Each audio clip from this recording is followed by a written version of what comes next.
reaching the top. We reaching the top. We reaching the top. We know what it takes to be reaching the top. My time, my time. None of you people can tell me to stop. My town, my crown. We know what it takes to be reaching the top. We reaching the top. We reaching the top. We know what it takes to be reaching the top. Lower the lights down. Hand over my crown. Hand over my heart. I do this for my town. I do this for my crowd.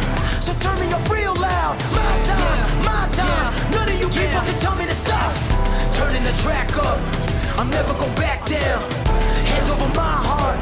I do this for my town. I do this for my crowd. So turn me up real loud. My time, my time. None of you people can tell me to stop.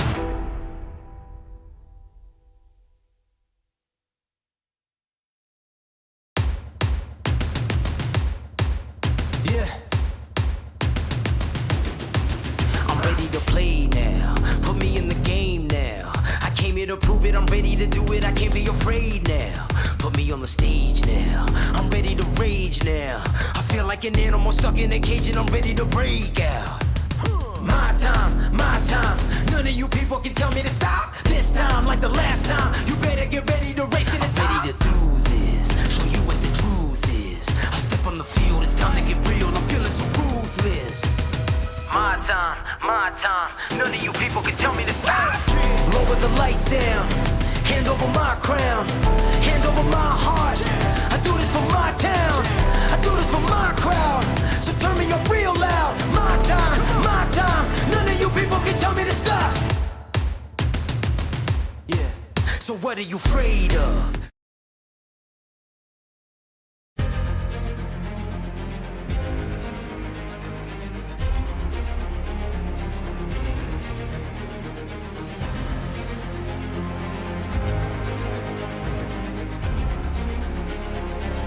This is fantastic. This is GT racing right now. He's got traction, he's going around the outside of both of them! Maloney! Oh, he's taking Anderson. Anderson's up to Oh my god! Big crash! Oh my goodness, half the field's gonna get rolled! Second very close. These guys are want to make their way through the field very quickly. Oh, there we go! Oh no! That's massive!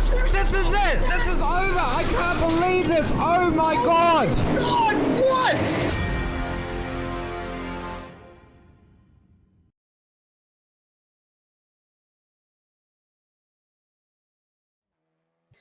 Good evening and welcome along to the virtual Donington Park for round 3 of the Australian Turbo Touring Car iRacing series, using of course the Audi RS3 LMS in all its new tyre and new damage model glory. And when we leave today, it will mark the halfway point of the season, with 3 rounds complete and 3 more to come. The championship fight is well and truly alive, with just 7 points covering the top 3 in the standings. Can anyone stamp their authority down on the points table and come away with a handy lead? Well, let's find out as we go live right here on Simspeed TV. My name's Ryan Jones. Alongside me in the booth, as always, is Cameron Dance, and behind the scenes is Jay Kennedy. So we roll into Donington today, a circuit that should provide us with some pretty interesting racing and a bit of a challenge as well for the drivers, Cam. Yes, certainly. It's quite a technical circuit and doesn't really offer too many passing opportunities unless you're relatively ambitious and can get a pretty good run on the other guy in front of you or the driver behind. So yeah, it's going to be quite interesting and fascinating to see what sort of racing happens tonight and where majority of the passing is going to happen. Majority of it's probably going to happen at turn 11, the Melbourne hairpin, but nevertheless, this track puts on reasonably good racing every time, regardless of the car. So yeah, looking forward to it. And let's take a look at the championship table, because it's very hotly contested, shall we say. We shouldn't have a graphic for it, but we'll talk you through it. The lead at the moment belongs to Cooper Webster of Evolution Racing Team by quite a small margin, just 3 points back to Ryan Jarek in second. Ethan Grigault makes it 2 out of 3 for ERT in the top 3. He's 7 points adrift, but he hasn't turned up today, so he's going to lose out. Jake Maloney back there at 187 points. It's a really close fight. Mitch Martin, Thomas Hins, Tim Koga, and Reese Gardner all separated by 3 points in the battle for 5th. I think at the moment it's looking like a 4-horse race for that championship lead, with probably going to find himself dropping out of the picture after this round as a result of his absence, but certainly Webster, Jarek, Maloney, they're all drivers that 100% could win this. And don't forget Hins, our reigning champion. He's back in 6th. He's about 20 points off, but I mean, that's sort of surpassable amount, is it? No, certainly not. And we saw last year clearly that anything can and possibly will happen. So it's just going to be a matter of accumulating those points, like we said previously, and just a matter of finishing the races because you don't know what's going to happen. You don't know who's going to crash. You don't know who's going to DNF, all that sort of stuff. So yeah, it's like you said, Thomason's still within a chance remotely at this point. It's starting to get a little bit close to not really being possible, but at the end of the day, still plenty of racing to go. So yeah, looking forward to seeing how the championship goes and who's going to come out on top. And in terms of this race, of course, same format as we've had for season 1 and season 2, which is a personal favorite, I think, of the series I cover. 2 races, a 10-minute sprint and a 20-minute feature. Full points on offer for both, which makes them both extremely crucial and creates these close championships because it's basically a point per position. You make a small mistake, you lose a point, and it's 50 points to the win, and it goes back from there on, which means when there's small point margins involved in terms for an outright win, that's when you get these really close championships. Yeah, certainly. And it just makes it that much more difficult as well to win the championship because, you know, every single race and every single week, you have to perform and be on the money every single time. You can't afford to have a DNF or have a laid back race. It's just so close that you just have to be 100% all the time. So qualifying, as you can see on your screens, is currently underway. And it's currently topped by Ryan Jarek with a 1 minute 36.737. He's got almost 2/10 over Cooper Webster, so he's done a pretty good job so far. Thomas Hins then, in that number 1 machine, that number 1 Audi, he's going to come across the line, and he is not going to record a lap time, so he's got an off track somewhere on that lap. It was 1 minute 40 anyway, so we'd only put him in 20th place. 20 drivers have set registered lap times so far. Back to the 3-lap layout for this qualifying format after the 4 laps I got at the very short track last race. That's Dave Douglas coming across in 15th, his debut in this series for Illusion Motorsport. Letting know Billy, someone we've seen in almost every round of both seasons so far. Currently 17th, looking to find an improvement as he makes his way up into a very tricky blind right-handed corner. Oh, but just quickly, Cam, here comes Maloney. Cross the line, 39.7, or not representative for him. Yeah, not quite, but still P3 at the moment. So pretty good effort so far. And that was on his first lap as well. To put it P3 is pretty good, especially when the tyres aren't up to temperature and pressure. So we'll see if he can go quicker on his 3rd lap. But nevertheless, everybody seems to be on their finding flying laps. So we'll start to see some really representative times and so you can come away with what is Jarek has actually just gone quicker. 36.498. Half a second he's got over the field. Where's Cooper Webster on the track? He's coming into the Melbourne hairpin now. And Reece Gardner as well. Back in 10th at the moment. Really finding a bit of an upturn in his form as of late. He crosses the line with a 37.729. Doesn't improve. He's got one more attempt around this racetrack. 4 kilometers in length. So right in the middle there. Not short, not long. Just a decent length. The races don't drag on. The laps don't drag on. What about Sam Ross back in 9th at the moment? Just ahead of Lenny Nobility, who did improve up into 10th. So great lap from him. What can Ross do? Yeah, it'll be interesting to see what Ross can do. He hasn't had too bad of a run in the series so far, and we'll be hoping for another good, solid result this time by as he comes across the line and actually improves to 7th. That's a very good from Sam Ross. Might be one of his best qualifying performances yet. Here comes Cooper Webster, 36.685. He stays second, the better part of 2/10 away from pole. Maloney puts himself up into the outside of the front row with a 6.38. Jarek, still, with a sizable margin, back to the rest of the field. And in fact, second and third, both in the 36.6. This is another half a second back to 5th because 4th place now is occupied by Dave Roberts. Yeah, it's really close to the top, but Jarek with that quite sizable margin from what we've seen, and he's gone quicker again, so he's even more ahead of everybody else, and just showing that Eclipse car was really on rails tonight. Well, let's see if it's in the setup then, because here comes his teammate, Mitch Martin. Eclipse Sim Sports, what can they do? Is it going to be a spectacular round for them? Let's kick it off with a good qualifying session. That's what they're going to be thinking. 36.965 up into 6th place for Mitch. It's an improvement. He might be wanting a bit more than that. Just ahead of him, Reece Gardner's put himself up into 5th. That's a career best qualifying in this series so far. Good job from him, unless he gets shuffled down by any late times here. Yeah, certainly. Really good lap there by Reece to put himself inside the top 5. He'd be absolutely stoked with that, considering the dramas he's had over the course of the 2 seasons and what he's done over the 2 seasons as well. So he'd be pretty happy with that. But nevertheless, he'll be hoping to try and stay there in the race. But I don't think it'll probably happen. Although, then again, we've seen stranger things happen.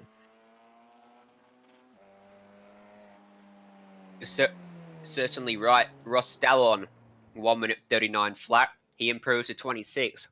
Thomas Hins. Cameron, he's back in 22nd. It's uncharacteristic for him. Yeah, and he's done all 3 laps as well, which is very strange. He's that far back. It's possibly not his strongest track, but it's really strange to see him all the way down there, and he's continuing to fall down as more people improve as well. So you're not going to be the best race one for Thomas Sins, I imagine. But that said, he does tend to struggle sometimes in qualifying, so should be able to move up the order as the race goes on.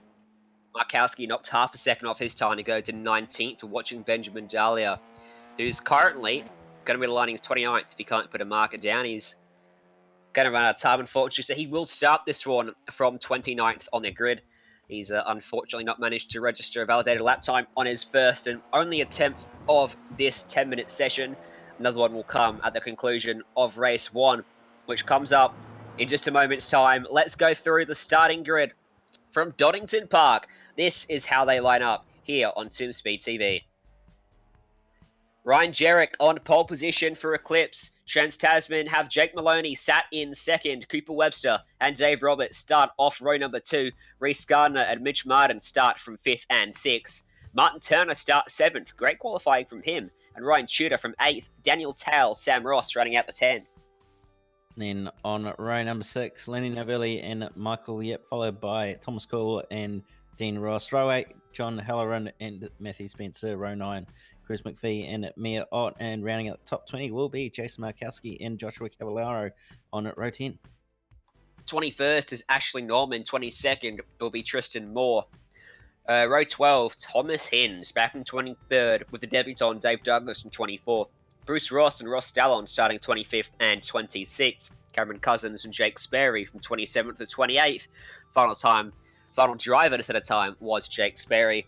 And then lining up from 29th on the grid will be Michael Spithill and then Benjamin Dahlia. Couple of the names you see on that screen there are the people that are helping to make this happen. Our race control and our series director and owner, RFL Berger. Quickly before we get this one underway, we've not got long, Cam. Who's your pick for this race? Well, based on qualifying, you'd have to say Ryan Jarek's probably the favourite to win this, but that said, Maloney and Webster have shown some pretty decent pace over the past 2 rounds or so, and Reece Gardner's up there in P5 showing some pretty strong pace as well. So, yeah, it's anyone's real guess as to who's going to win this, but really, again, comes down to good defense. You can see the weather conditions on screen there. A cool and overcast 27-degree track temp for these drivers. Estimated race distance of 7 laps for the first of 2 races today. The sprint race here at Donington. The final driver's grid. The timer runs down. And we look now, in a moment's time, to the gantry, to the red lights, to get this one underway. It's Jarek and Maloney off the front row of the grid. Who gets the better jump? Some of the drivers at the back have got to contend with a corner as soon as they start, but no such issues for the guys at the front. We're green, we're racing. Good start from Dave Roberts, trying to split the middle. Contact with Cooper Webster. They keep it pointed straight and make their way now into turn number 1. Webster recovers, trying to tap Jake Maloney. as they make their way through the first corner. Can they all get through here cleanly? It's a good exit for Maloney. He's gonna clear Webster just about as they head through turn 2. Hollywood, best corner name on the track, I reckon. And the long, sweeping run through into turn 3. High speeds reach down here. Everyone's kept it clean. Look at the battle for P2. Webster all over the back of Maloney, almost pushing him around the circuit. Yeah, Webster's had a fantastic, well, they had not had the best start, but he's managed to get right on the back end of Maloney for the time being, nearly pushing with a little bit of bumper rubbing as well. And Dave Roberts also managed to get ahead of Reese Garner, but just further back, you've also got the car of Mitch Martin battling with Ryan Shooter, and then just behind them, Daniel Towell as well. So it's all going on throughout the field. It is. And, someone I think just grabbed the grass in the background of the shot. You could see there, someone's very slow on the main straight. Losing a lot of time, potentially a slowdown from cutting that. Oh, that Swift car did not see the slow-moving vehicle. Oh, who's gone straight through the chicane there? Did you see that one, Cam? Someone straight through the first part. I'm amazed they did not collect anyone as they came through onto the track. And that chicane, Fogarty S's, unsurprisingly, proving to be a trouble spot on this one. Yeah, Cavallaro did a pretty good job to avoid everyone, but there's carnage at the hairpin currently with car spun, and then everybody's sort of trying to go every which way. It was Michael Yip spun initially, then everybody's sort of scrabbling for track position. That looks messy. That's Benjamin Dahlia in amongst all that. Dave Douglas tucked up under his rear spoiler, his rear wing, even. And it's still a bit of a mess as they make their way to turn 1. Thinking about three-way contact. Down to the inside goes Cavallaro. Will they collect Dahlia? Oh, yes, they will. Nowhere for him to go. And don't know if anyone else is involved in that. We can see Cavallaro came straight across into the front of Dahlia. And on that grass, there is no stopping it. Yeah, certainly not. And with ABS in these cars as well, it just makes it that much harder to stop the car on the grass. So yeah, really unfortunate for their incident, those drivers. But nevertheless, the battle for P5 and P4 at the moment between Roberts and Gardner is still going on pretty good. And then there's a battle not too far behind them as well between Ott, McVie, Hins, Markowski, and Towell as well, all scrapping for position from right further back. Yeah, let's watch that. Hins just gave a hip check to Markowski, heading up through that corner. Turn number 7, McLean's. And now Hins collected by Towell, back onto the track. They all avoid him, but it checked up Thomas Cool in a big way. And here comes the run down the inside for, that is Thomas Cool. Oh no, he's gone too deep. Thomas Hins collected, Markowski as well. Markowski keeps it on the track, but Hins has gone for a spin with Cool. And that was actually Matthew Spencer in the number oh no, he's collected Jake Sperry, so I apologise. That was Matthew Spencer down the inside that caused that incident. Thomas Cool's kept himself out of trouble, kept on going on the racetrack. Do apologise for that, but everyone else, wow, Cameron, this race, a lot of unfortunate victims. Yeah, it's been pretty full on so far through the mid-pack and further back as well, with cars just going everywhere and incidents and everything. So yeah, it's been no rest whatsoever for any of these drivers further back, but nevertheless, that battle at the front though between Maloney and Webster is starting to close back up a little bit, having spread out.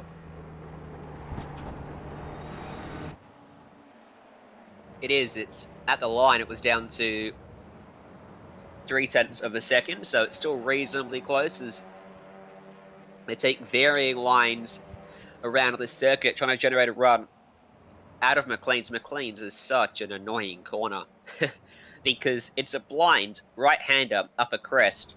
The apex is right on the crest of the corner. It's incredibly difficult or almost impossible to spot before you turn in. So very easy to pick up a slowdown on the inside by cutting it on that piece of real estate. So watch out for that corner for the rest of this race and race 2 later on. Yeah, it's a very difficult corner to get right. You sort of have to eyeball it a little bit and just turn in and pray that you've made the apex and not cut it a little bit too much. But nevertheless, most of the drivers seem to handle it relatively well. But Reese Gardner is now actually starting to come under pressure from Mitch Martin a little bit, who's got Martin turning not too far behind. So going to possibly start to see a battle for 4th position. And got 4 cars is bumping on the front straight. Ryan Shooter, Dean Ross, banged doors on the run into 1. Dean Ross, the great crossover move, gets back alongside him. This is going to be on down here at turn 3 as they sweep into the left. Shooter dabs the brakes and backs out of it. Dean Ross retakes that position and puts himself back up into P8 then. He's got his Sam Ross just behind these guys as well in 10th place, being chased down by Lenny Billy in 11th. Further back, side by side as well, that looks like one of the racing Oz cars. It's Chris McVie and Mia Ott. They're still going at it side by side. They were exactly like this a lap ago as well. And this time, Mia Ott on the inside almost squeezed him out, but gives just enough room. Great respect being shown as they come into that incredibly difficult Coppers corner. Ott runs a little bit wide. Cruz almost into the right rear. Gets the crossover. He's going to come back with a big run down the straight. Yeah, certainly some fantastic racing between these two going on, and Ott's going to have the inside for the chicane here, so he's going to be an advantage. But I've also noticed that Dave Roberts has actually gone off at the chicane as well, so he's dropped a massive number of positions, and due to contact with Reese Gardner. Let's take a look with our modem simulation replay then. They were up here battling for 6th place on the circuit. Coming out of the Coppice, making their way down Starkey Straight into the Fogarty S's. What unfolded? Gardner, hard to tell. Did he get into the back of him, or did Roberts just lose it on his own? It was tough to tell from that angle. Let's take a look at it from on board of the Fusion Sim Racing driver. Into the braking zone. He's braked late, and yeah, he's definitely gave him just a slight touch, and a slight touch is all you need to unsettle a car into a corner. So unfortunate for Roberts, he was having a really good race up there.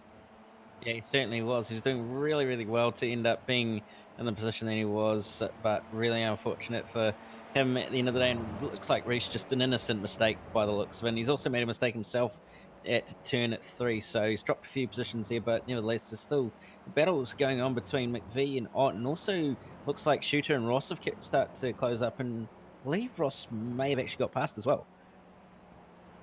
Yes, Sam Ross has found his way by him as we go a little bit further back to Ashley Norman sweeping around the outside of Michael Yip there up at Coppice. So that was a great move for him. Went around the outside of 2 corners to complete that, which is very good driving actually to go around the outside of McLean's and Coppice and complete a move. Let's go up to the race leaders. The gap down to 0.8 of a second now for Ryan Jarek. I'll tell you what, it's a lot less than that. It was 0.8 last time they crossed the line. When they cross it here, I think it might be about half a second. You can see on the live timing there at the bottom of your screen, 0.4 of a second. And Cooper Webster behind is closing as well. Ryan Jarek under a lot of pressure, 1 second covering the top 3. Yeah, he's starting to come under a lot of pressure from the car of Webster and Maloney, and Reese Gardner's been given a drive-through by the sounds of it for that incident with the car of Dave Roberts, unfortunately. So Reese not going to be too happy with himself, but he'll happily accept the penalty. But nevertheless, back to this battle at the front. Interesting that Maloney and Webster have actually closed this gap down, because Jarek actually had quite a decent lead. Now they've closed it up, so I'm wondering if he's made a mistake somewhere or had an off or something. Yeah. I mean, interesting note, because he has lost time on each of the last 2 laps, so I would put it down to maybe car pace or something. Maybe he made a mistake and it upset his rhythm or something similar along those lines. Let's see. On this lap, it looks like he's managed to gain a bit back here, Cameron, but he's opened the gap a little bit, but into the Fogarty S's there. Very late, very strong on the brakes from Maloney. This last lap, it's going to be on here. Ryan Jarek's going to possibly have to defend these corners. He takes a very shallow entry into the Melbourne hairpin. Maloney almost gets to his rear bumper there on the pit box. IO Eclipse Simsports car. And when they come across the line, the white flag will show on their screens one more time around here in Donington. Race 1, round 3. Season 2 of the Australian Turbo Touring Car iRacing Series. It was a mistake at the final corner that time by for Maloney. At the line, the gap still sits at 0.4 as a result. Is that the break that Jarek needed? Webster's brought himself within 0.4 of Maloney now as well as they head through Hollywood down into 3. Yeah, there's nothing in it between these three. All both very, very good drivers in their own respects. So it's going to be pretty close. But Jarek seems to be a little bit weak through that final sector from the chicane all the way through to the final corner. So if Maloney can get a pretty decent run through those sections, he should be able to close that gap up and try for a move at least, if not at least attempt. So we'll see what happens. But Jarek's got a lot of pressure at the moment with this white flag in the air. Through Corpus. He runs a little bit wide, but it should give him a good exit then. Down Starkey straight. For the final time in this race, still another one to come. Firmly tucked in the slipstream is Maloney. He closes up under the brakes, just like he did last time. Jarek needs to be silky smooth through there. I'll tell you what, Maloney's close enough for a lunge, and Jarek knows it. He moves the car over to defend, but Maloney looks to the inside, darting in on the brakes, almost to his bumper. Not quite close enough. He certainly had a look, he certainly had a lunge, but he couldn't get there. One more corner to navigate for Jarek. Just needs to get through here on the defensive line again. Maloney to the back bumper. Sideways from Maloney, but out of the final corner, it's in the hands of Ryan Jarek. He takes a checkered flag here in race 1. Maloney comes up second best, Webster back in third. Yeah, Maloney tried and tried, but just couldn't quite get the car in there, and there was no gap, unfortunately. So really, really good run by Ryan Jarek to hold on and put on a really good defensive drive. But props to Maloney on trying. You have to give the guy credit for at least attempting to stick his nose in there and try and make something happen. Yes, certainly fought right until the very end there, did Maloney, and the rest of the drivers cycling across the line now. Jake Sperry back in 22nd has driven up 6 spots in this race, done a pretty decent job in that Swift racing car. Benjamin Dahlia, Cameron Cousins, and Matthew Spencer will round out, I believe, the field here. Joshua Cavallaro behind them, who had that monstrous incident up at turn 1 when he came back on and collected Dahlia. That's the field. Let's take a look at our unofficial results here at Donington. Led off by your race winner, Jarek. Maloney second, Webster. The gap between them was a second in the end. Mitch Martin came home 4th with Martin Turner right behind him. Dean Ross and Sam Ross came home 6th and 7th, running for different teams. Those two drivers, Ryan Tudor and Leno Billy, 8th and 9th. Roberts running out the top 10. Pretty good race for him, despite that incident. Yeah, certainly not a bad finish for Roberts in the end, but 11th place will go to Mia Ott, followed by Cruz McVeigh in 12th after a pretty solid scrap all race long between those two before we go back to Ashley Norman and Michael Yip. Reese Gardner ending up 15th after that penalty earlier on between the incident with Dave Roberts. Thomas Cool in 16th. 17th, Jason Markowski, followed by Dave Douglas from P24. Pretty solid result from him.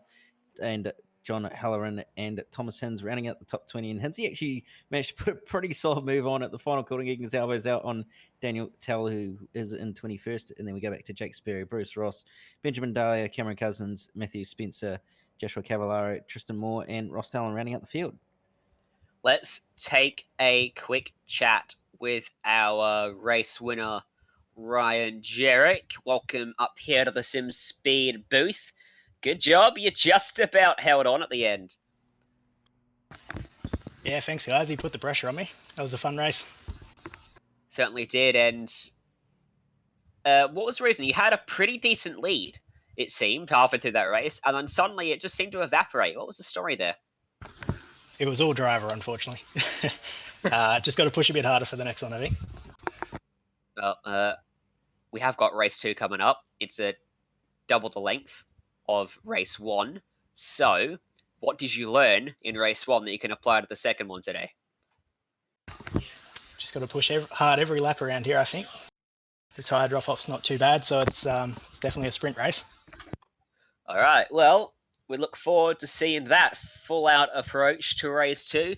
Good luck, mate. And before we let you go, who are the sponsors you want to give a shout-out to? Yeah, big shout out to pitbox.io, downunderhost.com, all the guys at Eclipse Sim Sports. Unfortunately, quite a few couldn't make it tonight, but still a big effort as usual. And to you guys for the broadcast. Thank you very much. Hopefully we talk to you again after race 2. Good luck. Thank you. And Cameron Dance also standing by for a quick chat with Jake Maloney. Well, Jake, yeah, you tried and tried, but just couldn't quite get there in the end. Yeah, yeah, lost a bit in those first few laps. Ended up about a second behind, so I was trying to gain it back through the race, and yeah, got on the bumper there towards those last couple of laps, and had a go, but didn't want to take him out or sort of get any penalties or anything like that. So just did the best we could and go on to the second race. Yeah, well, fair enough. Yeah, at least had a go, so that's the main thing. But with race two coming up, if you sort of got a strategy in mind, are you thinking the undercut's probably going to work better, or are you more or less looking at sort of driving a little bit longer and sort of trying to make that overcut work? Um, Not too sure at the moment. Sort of the pit stop in race two has been my downfall the last couple of races. I've lost quite a lot of positions in it. Um, so yeah, hopefully do a better job of it this time and sort of stay where I'm at rather than lose positions. Well, before we let you go, just any shout outs you want to give? Um, I suppose I guess everyone at TTR and I guess VRS for the setup work. Using their setup tonight and Well, there you have it, Ryan. Second place finisher for race one, and yeah, race two is going to be pretty decent. It is. We've also got in the booth with us series owner, director, mastermind. I don't know what you want to call them. We got Ira Felberg here with us. Ira, good to have you with us. Shame that out there racing some technical issues, I believe, on your end. But in terms of the series, I mean, how's it stacked up so far? Season one, halfway through season two, compared to your expectations when you set out on this venture? Yeah, thanks for having me, guys. Yeah, it's been pretty good, to be honest. I think my internet's got the coronavirus tonight, so last couple of weeks I've had a bit of issues, so it's not really fair to the other drivers. So disappointed about that. But yeah, no, I think it's all going pretty good. I get a lot of good feedback, and obviously, actually speaking of the virus, I've had a lot of interest in the last couple of days, especially because it's bad for some, obviously, but it's actually been really good, as you guys know, for the online racing. And yeah, the racing's close. The cars make it really. I think they will make it good. It's a lot easier to race close in these cars than other cars.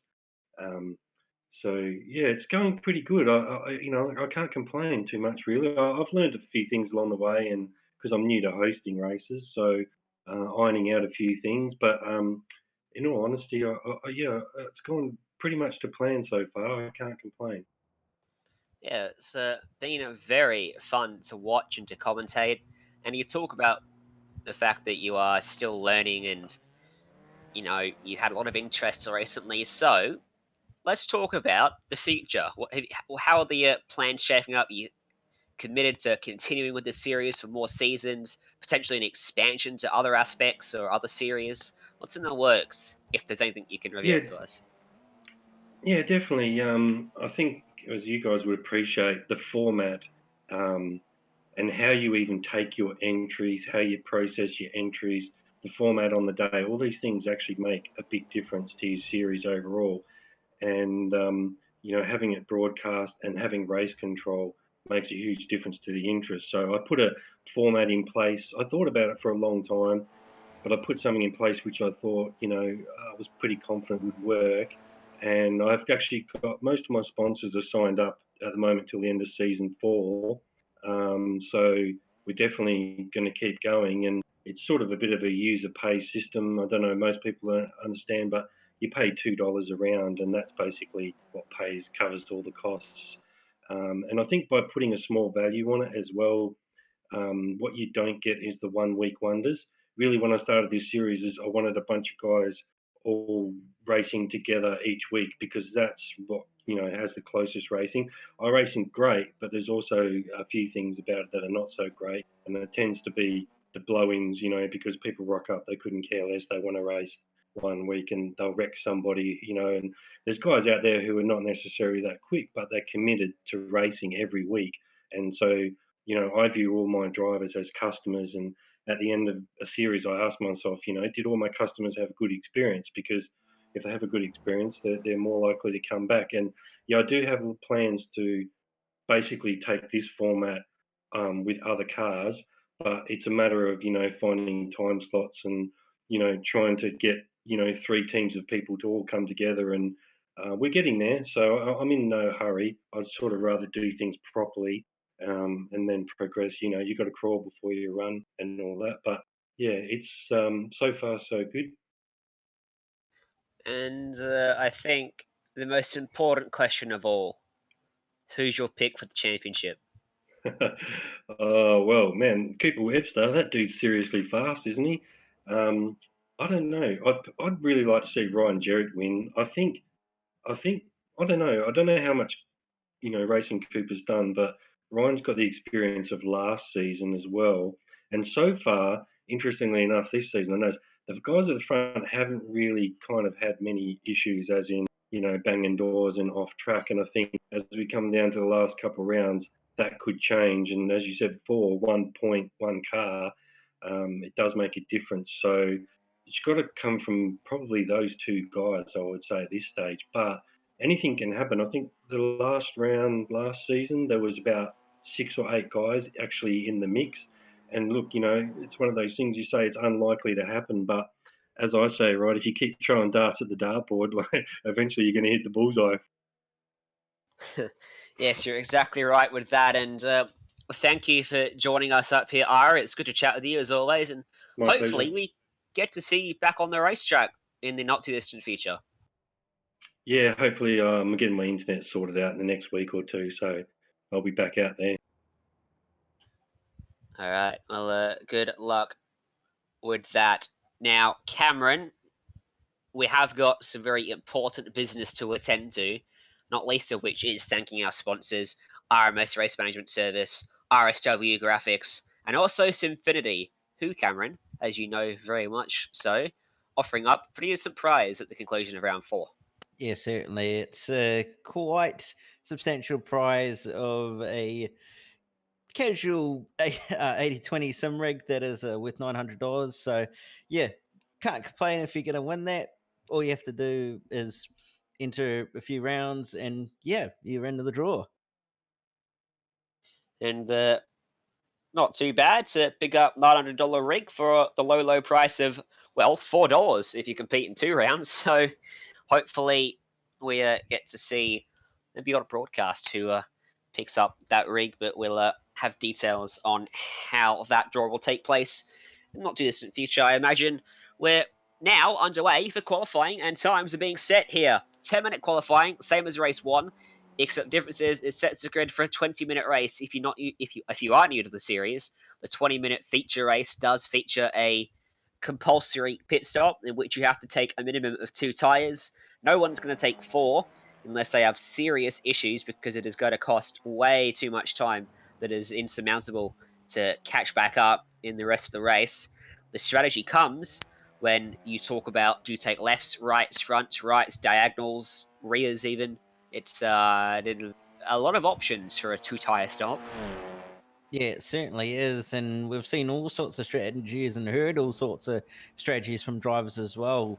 As I've just seen Reese to go to the top of the timesheets with a 37.5. But yeah, it's been quite a fascinating bit of strategy around this pit stop, because we've heard people take rears, we've heard people take fronts, we've heard people take diagonals, lefts, rights, all that sort of thing. So it's going to be quite fascinating. Probably going to see lefts majority of the field do through the session. But yeah, I'm really looking forward to the second race and seeing who's probably going to be the most committed into pit lane. And that pit lane's entry is not that long either, so pulling it up is going to be really important here.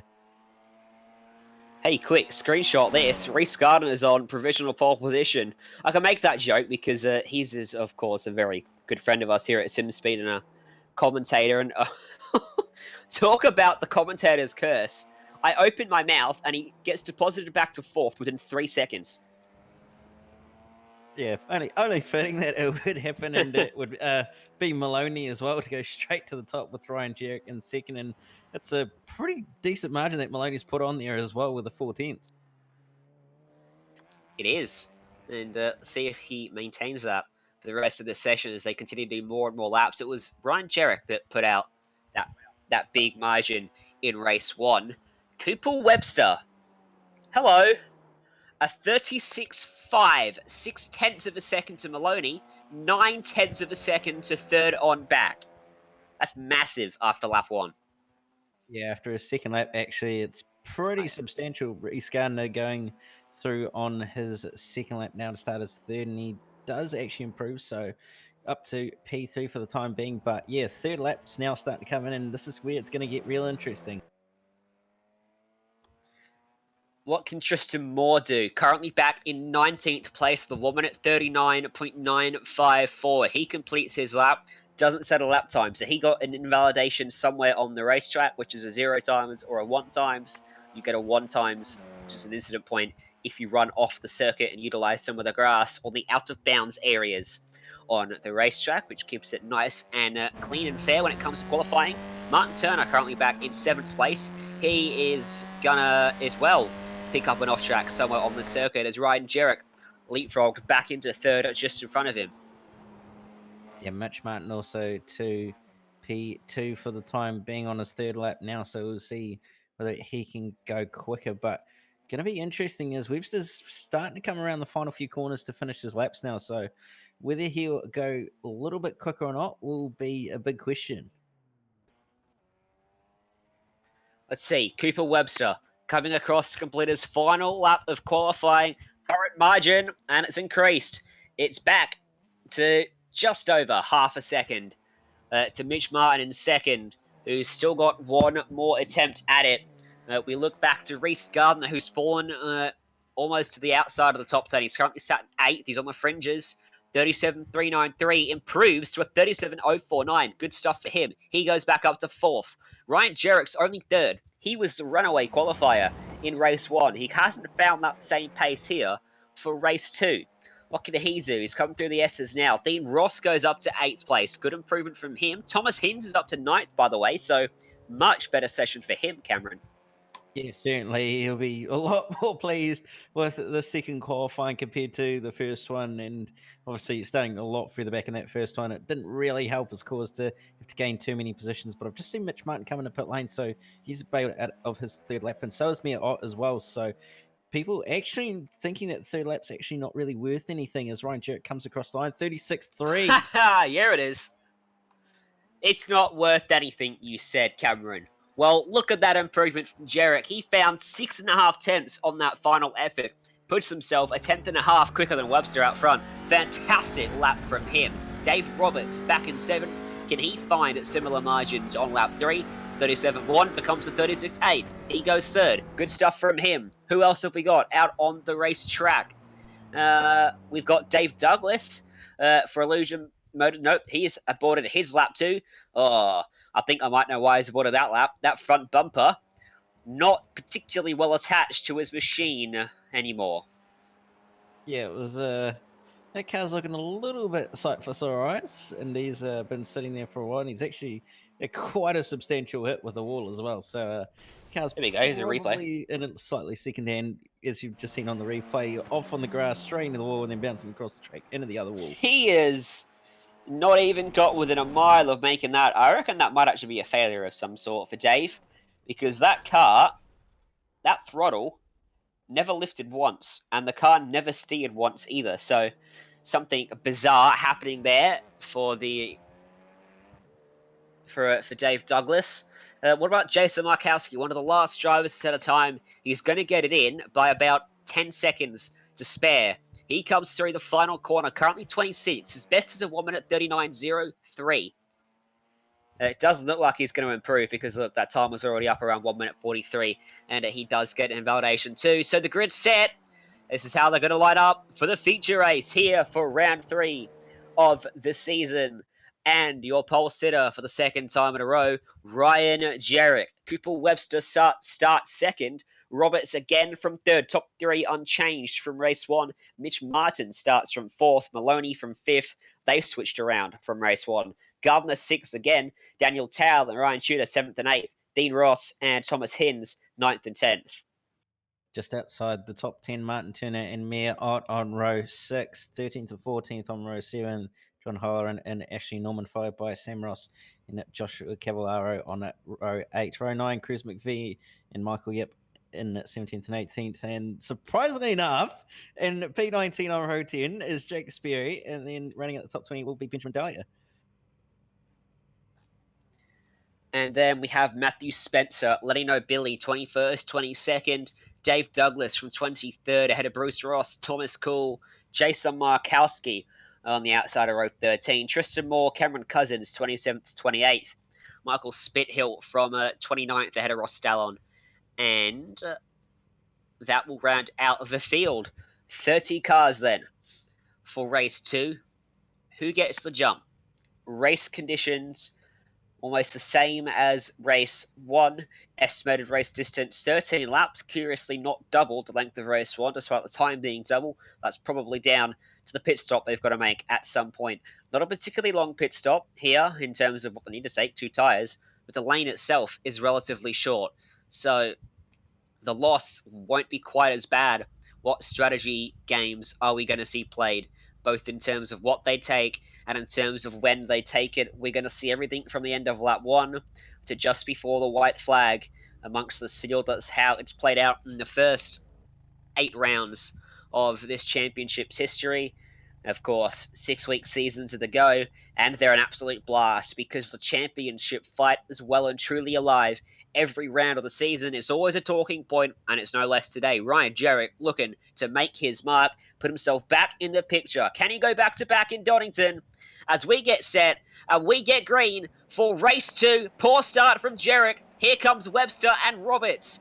What's Roberts going to do? He's going to just sit behind, doesn't want to make it 3 wide, but Webster, can he sweep around the outside at turn number 1, trying his utmost on the absolute limit of grip and performance? He's going to get it done.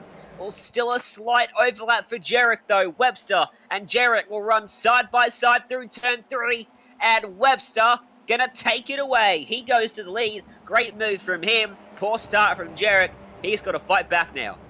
Yeah, he certainly does. Wasn't the best of starts or launches off the line, but wasn't too bad. There's cars going off at 3. Sperry is off, and also Thomas Cool as well. But Webster's back through. Webster's back through. Webster was always through. Ryan Jarek had tried to come back at him. Webster held him off. Here comes Jarek. That's going to be tight. Almost contact between them. And they somehow keep their cars from trading paint as they head down Starkey Straight into the Fogarty S's. A good run through here should set him up nicely for a move into the Melbourne Hairpin. He just backs it up on the entry, looking for the good exit, but he might have backed it up a little bit too much. He's going to have to watch in the mirrors now for Dave Roberts back there in 3rd. Will he go for a look? No, he won't. He's just going to sit in line, and Maloney has found his way up into 4th too from 5th on the grid. Who's that in the fence in the background? Actually, Norman. He was stuck on the fence, I think. Yeah, those two came together, Holleran and also Norman, and Norman's also lost a wheel as well.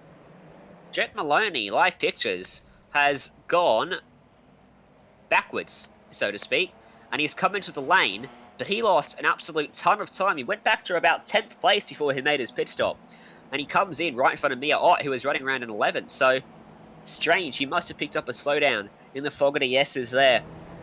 As we take a look at a motor simulation replay, this will let us know what happened to Ashley Norman crashing there with the Bow Repairs machine, and it wasn't the wall he was stuck on, it was another car getting dragged along, eventually becoming unhooked, and they go on the merry way. It was through the S's, and Norman, he got hit, didn't he, coming through the second part, and then got sideways, which caused the crash to eventually happen, and they got locked together and damaged his car. Let's go back to 5th and 6th.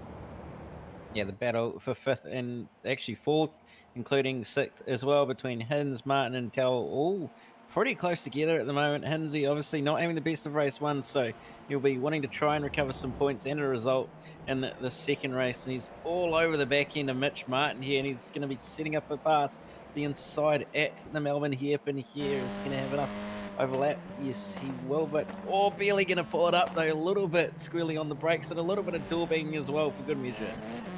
Got into his left side, his right side even there. The Thomas Hens on Mitch Martin.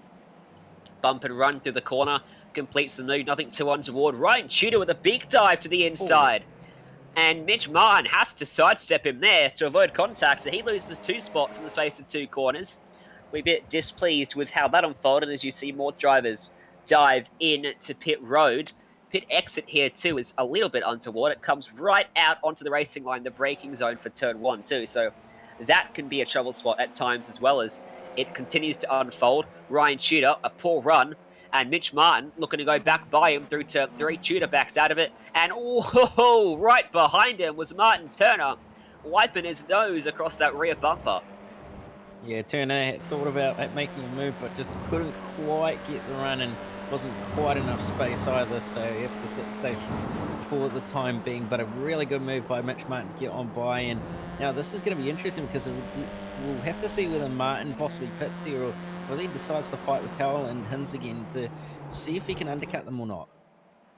Side by side through Coppice there. Martin Turner gets by Ryan Tudor, and there's a good little battle pack just behind these guys too for 15th place, led by Cruz McVie. He's got Sam Ross behind him, Tristan Moore and Thomas Cool, both of which actually have a run now on Sam Ross. Down list straight away. Don't think anything's going to come of this, but I'll tell you what, Tristan Moore's got other ideas. He goes to the inside. Oh, there's contact, and around goes Ross, right in front of the offending car, Tristan Moore, and you've got to feel a little bit sorry for Ross. It was a bit of a dive from Moore, who is going to lose a spot now to Thomas Cool as well as a result of that. Let's take a look at this motor simulation replay. Yeah, really unfortunate there for Sam Ross to just end up having a little bit of contact made with the car of Tristan Moore, and Tristan was up there but just couldn't quite pull the move off, and unfortunately wheel-to-wheel contact and Ross around, so he will be a little bit disappointed with that, but nevertheless he'll try to recover some form of points. But it does appear that battle between Webster and also Jarek for the lead is starting to close up a little bit, as they're pretty similar on times, and Jarek actually quicker that last time by. Yeah, quicker by 100th of a second, which isn't much when the gap is just 3/10. And just in front of these guys too is Jake Maloney's almost lost the lead of the race after his slowdown and subsequent pit stop. So he's having a really poor run here in race 2, and even on this lap, look how much closer Ryan Jarek's got into the back of Cooper Webster. Down Sparky straight into the S's, almost close enough for a lunge. Thinks better. He doesn't want to risk contact between the two of them. Maloney was very respectful to him on the final lap of race 1. He's going to pay the same respect to Cooper Webster as he tries to find his way back in.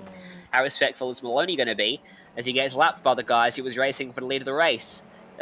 In the first race, he's going to get well out of the way and off into the grass. So he won't play a factor on this. I think Maloney will actually retire that car. Unfortunately, Trans-Tasman racing driver will head to the pits, as will Ryan Jarek. He makes his pit stop then, trying to get himself into pit lane and come out into some clean air. Maybe he thinks he can go quicker without that car in front of him. Yeah, possibly. He did go quicker on that previous lap as well, so possibly going to try and do an undercut here. And he was a little bit conservative on pit entry as well, so might lose a little bit of the time there to keep Webster when Webster comes on into the lane. But we'll have to see what happens when they do pit and see who comes out on top. Then you watch here this battle for 19th place. Martin Turner just in front of the car we're riding on board with, Michael Yip. Chicken Up Racing up against Eclipse Sim Sports. Coming through the final corner, that either of these guys want to come down to pit lane? No, not quite. Yeah, they've both pitted.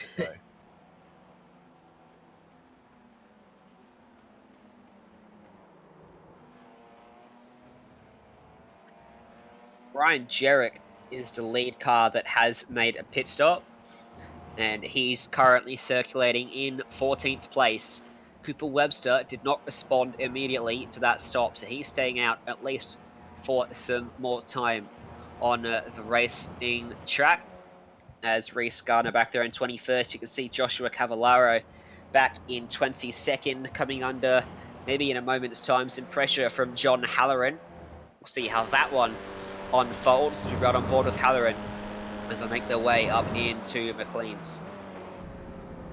Yeah, certainly. Halloran trying everything he can to catch up to the back of Cavallaro. Just not quite got enough pace at the moment, but really strong on the brakes there, as you saw, and just lacking a little bit on the exit but not a lot. It's relatively even between these two, and I imagine that Halloran can probably get a move done at likes of the hairpin if he can get close enough under brakes here at the chicane, which he does pretty well.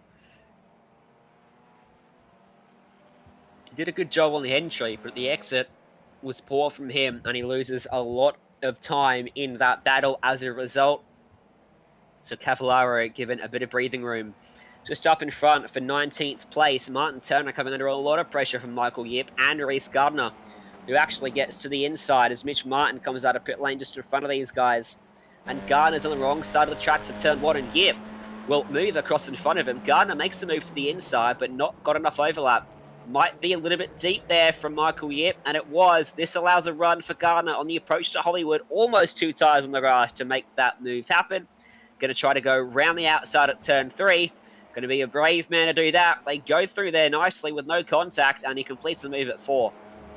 Yeah, really good move there by Reese to get the job done on Michael. Yeah, fantastic move around the outside of that corner as well. The old hairpin's not exactly the easiest corner to go around the outside of, and it's very committed. So props to Reese on getting that move done there.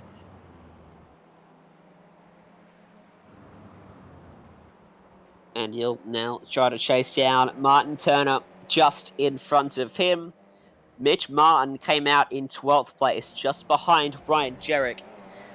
Dave Roberts and Mitch Martin are having a very good tussle here for P2, effectively on the racetrack. In fact, maybe even P3, effectively on the track, as a bit of contact between them on the approach to the corner. Roberts will stay behind, but a very spicy battle between these guys. They're still side by side now. Into the final corner on the racetrack. Roberts going to try and get a crossover here. That's a very tricky corner, that one, because it just seems like it never ends. It's not that long of a corner, but it's just tricky to get your line right. Yeah, and it's slightly uphill and downhill as well, and slightly off camber as well. So it makes it very, very tricky and very tempting to get on the gas early, but you just end up washing yourself out wide. So, yeah, it's one of those tricky corners, but does pose a really good opportunity for passing if you can get close enough. So we'll see whether Roberts can possibly set up a move there somewhere else later in this race, but he's showing some very, very good potential so far. He is. I'd market this as probably his best race of his Australian Turbo Touring Car career to date. Been well in contention for podiums in both races in terms of his outright speed, and looking to challenge Mitch Martin for what should be the final spot on the race 2 podium, as Martin just drives it a little bit deeper into Coppice than Roberts. Roberts looking to get it turned in earlier, get the power down earlier, whereas Martin trying to carry the momentum through the corner. As it stands, they were pretty even through there and down the subsequent straight. Oh, that's a mistake for Martin. Ran a bit off through the grass, through the fog of the S's, and gets a slowdown as a result, so he's going to lose that spot. Yeah, and he's not going to be too pleased with himself there, and he's possibly going to lose a spot to Thomas Hinds as well in the process of it. So that's not going to be too ideal, and Mia Ott's not too far behind as well. So another position. That's 3 positions in just one corner. That would have been a massive slowdown, Cam. It was a very innocuous mistake too. Yeah, obviously not serving it straight away must have really made it that much longer, because it's clearly hampered him quite a bit, and he's lost quite a few positions. So really unfortunate about it. But Mitch shown plenty of pace so far in this race, so shouldn't have too many issues getting by the 3 cars. The 3 cars that he ended up getting passed by. But at the same time, he doesn't want to burn those overheat those tires too quickly either, which is quite easy to do. Ryan Jarek just did the fastest lap of the race, and if you're Cooper Webster out front, what do you do about this? Because he's sort of made the bed now. He's given Jarek a massive advantage of fresh tyres that he's had now for a few laps. Jarek's out there doing race best, really, in terms of lap times. Webster's losing time to him now. He's probably already forfeited the lead of the race. What's he got to do now to... Oh, he's pitting. There we go. That answers that question. Yeah, he's coming to pit lane. So now the question will be, how long is the stop? And is it going to be quicker, or is it going to be shorter than what car of Ryan Jarek had when he made his stop. It was 41 seconds lane time for Ryan Jarek and 25 seconds stop. So we'll see what happens here for Cooper Webster. And whether it's Webster quicker or not, as Webster's is coming out of the lane now. way in front. Yeah, that's Massive, rapidly quicker. massive margin. He was 5 seconds quicker in pit lane than Ryan Jarek. Well, Webster then, unfaultless, unfaltering even, not blinking out front, committed well to that strategy, and whatever he did, a massive gain in pit lane. Whether Jarek accidentally took some fuel or extra tyres, who knows? We might get to talk to him after the race and quiz him about that, because he did lose an absolute bucket load of time there. Yeah, and when considering if he did take 2 tyres, that's quite a bit of time. And even then, the amount of commitment that he had on pit entry, which was a little bit conservative, wasn't 5 seconds worth of time. So that's really bizarre that he's lost so much time in the pit stop. So, yeah, like you said, possibly took fuel or possibly took more tyres. It's, yeah, a really weird one. And now Daniel Towell will come down into pit lane, and Sperry, the only driver yet to make a pit stop. He's trying everything he can to get his 2 seconds of fame out at the front and get his car on a broadcast, because normally Cameron is right at the very back of the field, isn't he? Well, he's usually not even on track. He's usually in the broadcast doing what we're doing at the moment. So, yeah, he's definitely trying to get his 5 seconds of fame for sure, as he's going to end up coming past Towell. But nevertheless, still going to have to pit at some point. I hazard a guess he's probably going to do it in the next lap or so. But Jarek has jumped Towell as well. Daniel Towell has come out in net 3rd place once Sperry pit, so he has pulled a rabbit out of the hat there. Where did he come from? Where was he before the pit stops? He was not 3rd, I can say that much. He was back there in the fringes of the top 10, wasn't he? As we get a replay up on screen. Oh, that's a shame.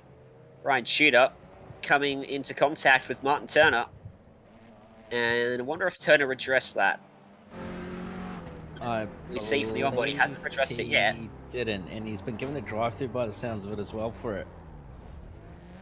Yeah, not too surprising that. That was a pretty unfortunate error there. It was an error for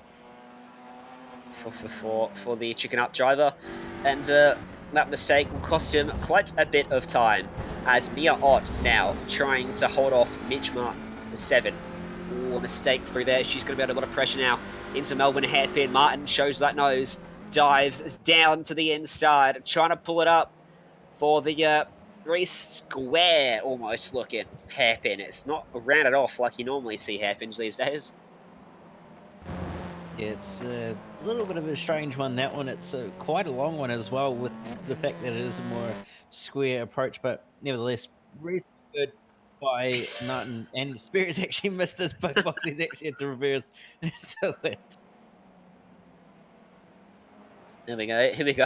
Modem simulation replay of Jake Sperry failing to pull up in front of his lollipop man. And he was so far back in pit lane, he actually couldn't get it turned in quick enough after coming into the pits. And he took a long time to get that in. And then finally got elevated up into the air.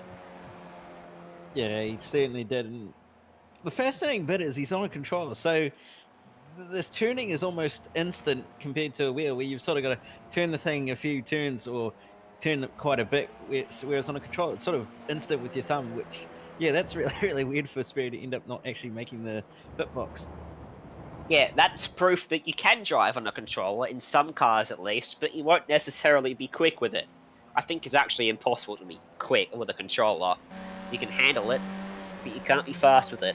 Dave Roberts then, as we go back to the race up front, defending from Thomas Hinds on the approach to the S's. And now trying to defend again, going to chase him all the way to the inside of the track.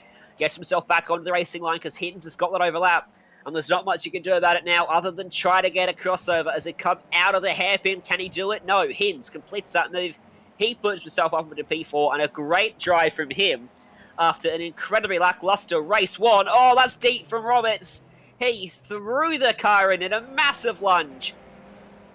A lot of commitment in that car, a lot of belief in the ability of himself and the car. He pulled it up, but it didn't work. He still sits fifth. We're on the final lap of the race. He's gone for another lunge, this time at turn one. This time, he might about do it.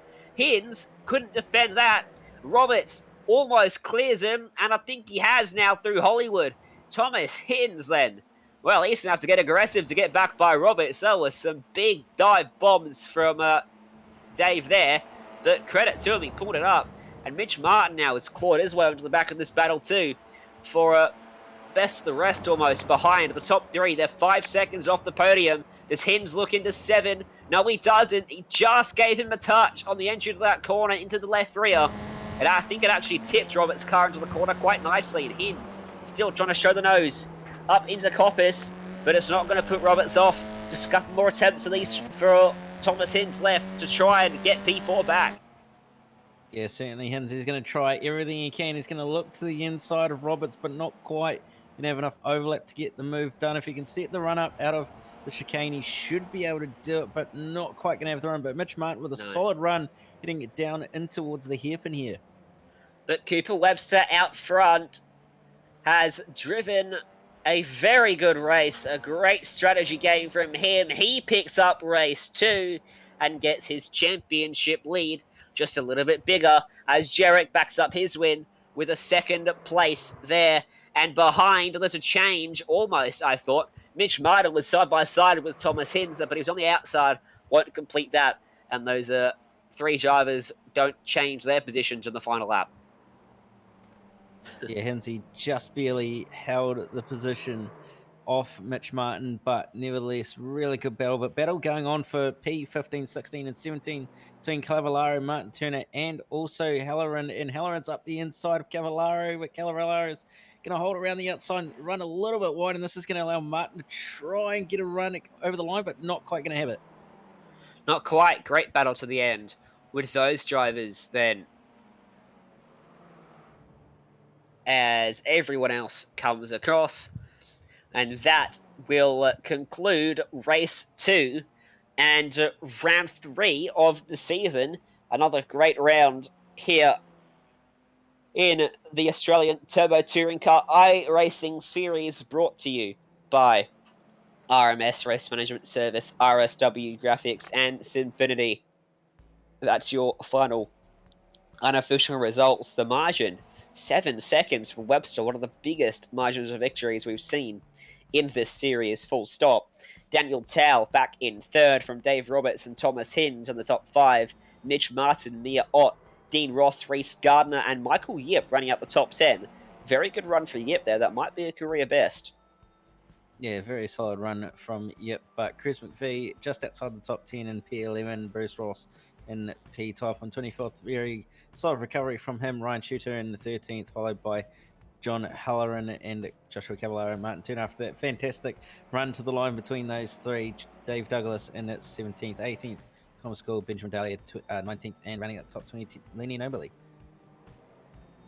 And the last few drivers there on your screen, as that race was quite a good one, I would say there, Cameron, and we've still got 3 more rounds to come in the series. Next round we head to, of course, another UK circuit, this being 6 weeks of UK racing, and we head to Snetterton, which will be a very interesting race, and then we head back to Brands Hatch.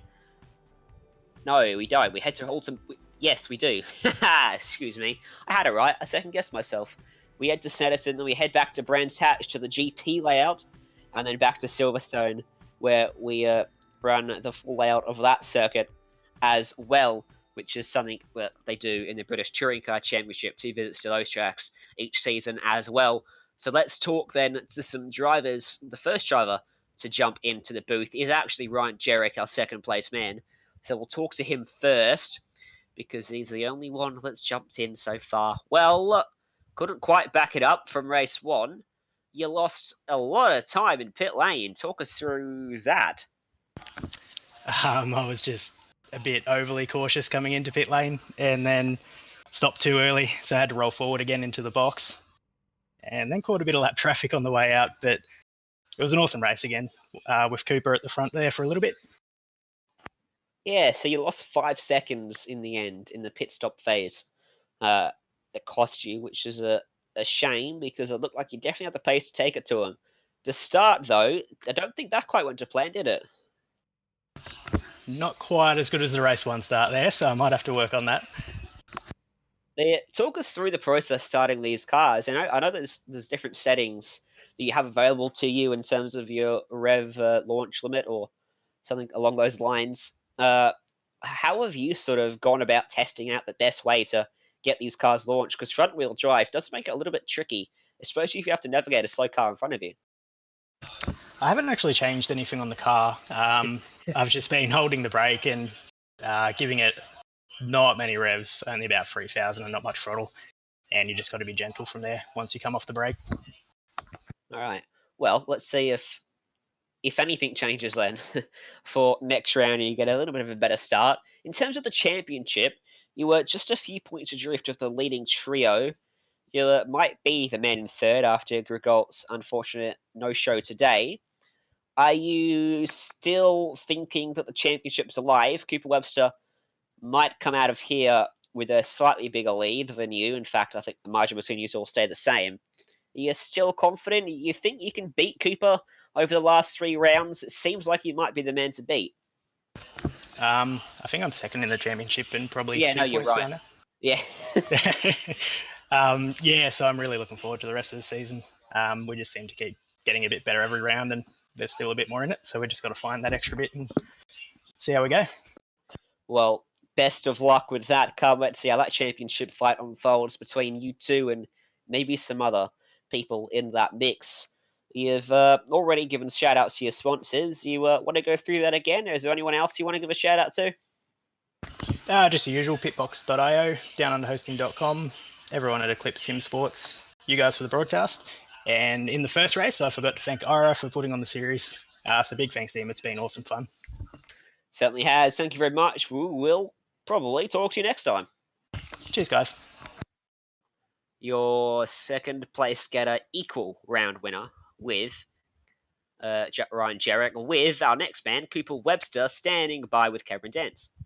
Well, first and third in first in the second race and a third in the first race. It's not too bad of a run for you, Cooper.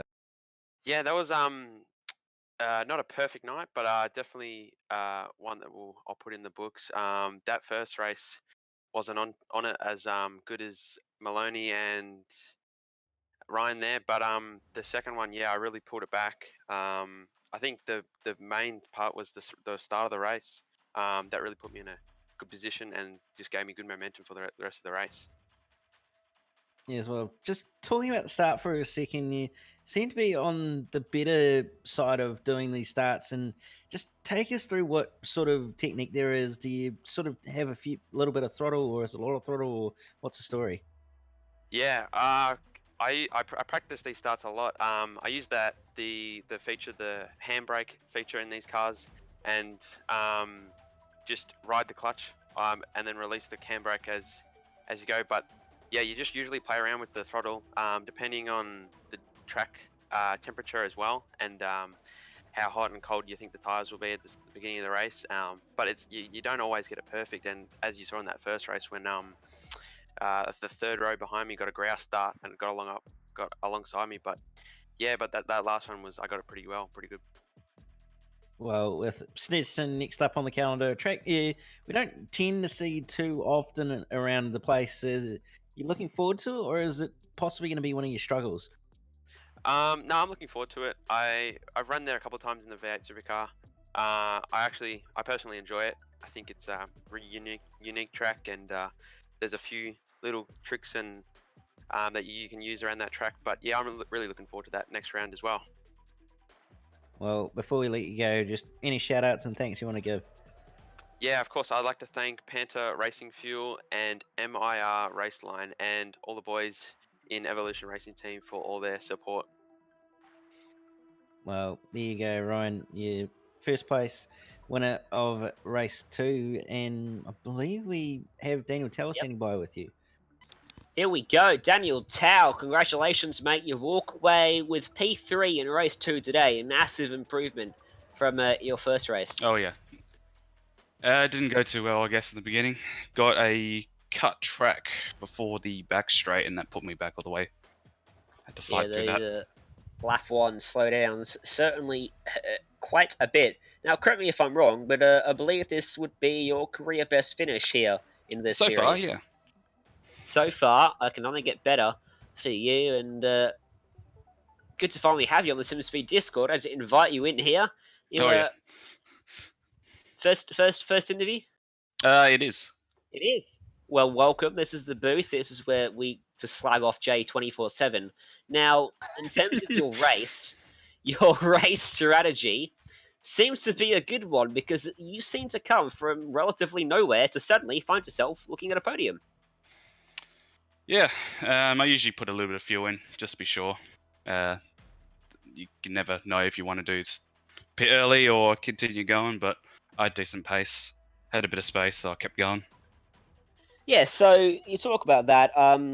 You went for the sort of, I guess, overcut strategy. Have you found that that's been generally the one that's worked? Is it really just a case of how your race is going? I mean, you're taking 2 tyres. Is that enough to make the undercut viable in terms of the lap time you gain?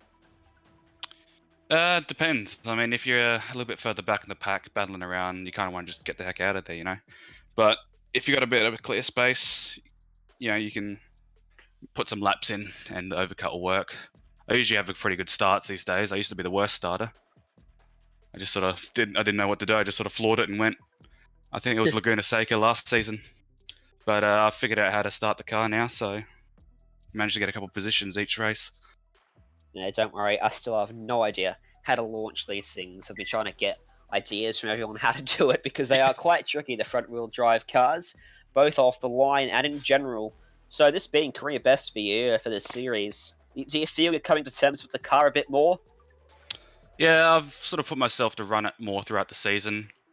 Just starting to do a couple of races here and there with it. Going into last season, I had absolutely no clue about it, but did alright in the beginning. So yeah, hoping this is the first of many podiums, I guess.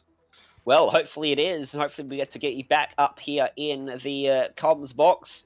Before we let you go, who are the sponsors you want to give a shout out to, and the people you want to thank?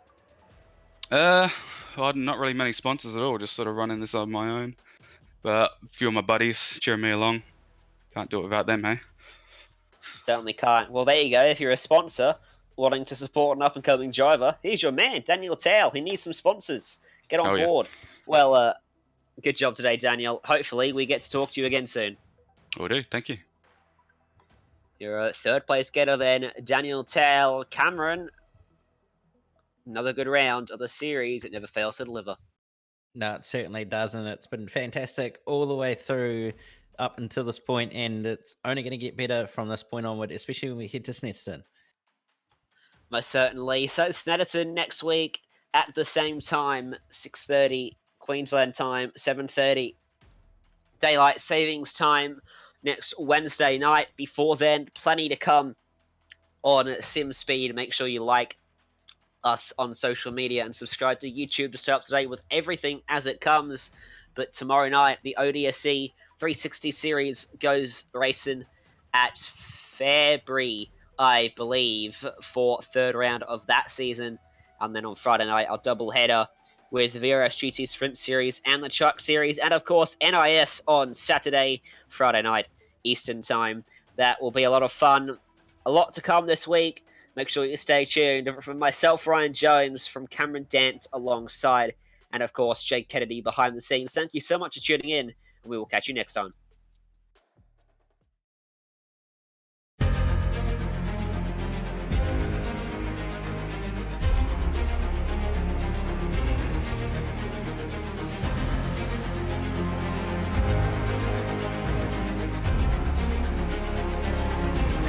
fantastic.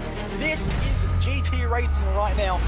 He's got traction, he's got everything outside of both of them! Maloney! Oh, he's taking Anderson! Anderson's up top! Oh my god! Oh, big crash! Oh my goodness, half the field's gonna get rolled! Second very close. These guys are want to make their way through the field very quickly. Oh, there we go. Oh no! That's massive! This is it! This is over! I can't believe this! Oh my god! God, what?